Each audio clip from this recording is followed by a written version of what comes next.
जिल्ह्यात काय होईल? कारण 25 ते 30 वर्ष दादांची सत्ता होती जिल्हा परिषद. शेवटी निवडणुका येतात आणि जातात.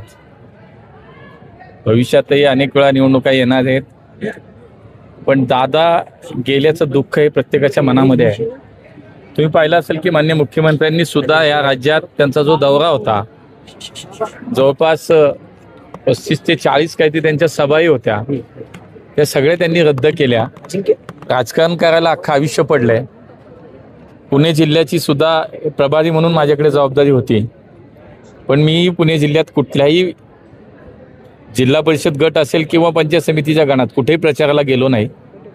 निवडणुका होत राहतील, पण अशा वेळेला कुठंतरी जाऊन प्रचार करणं, आणि शेवटी प्रचार निवडणूक म्हणजे युद्ध असतं.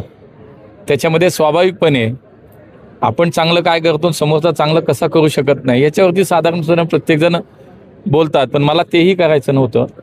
मतदार शेवटी सुज्ञ आहेत, त्यांना जे काय करायचं ते योग्य करतील. मला असं वाटतं की हे खरं आहे की गेल्या अनेक वर्षापासून जिल्ह्यामध्ये राष्ट्रवादी काँग्रेसची सत्ता आहे, पण पक्ष म्हणून भारतीय जनता पार्टी म्हणून आमच्याही सर्व कार्यकर्त्यांनी, स्थानिक जिल्ह्यातल्या नेत्यांनी खूप चांगलं काम केलंय, लोकांपर्यंत पोचलेत, आणि जो काय व्हायचा निर्णय तो शेवटी जनतेवरती सोपवून देऊ. आज मतदान होईल, निकाल लागल्यावरती कळेल.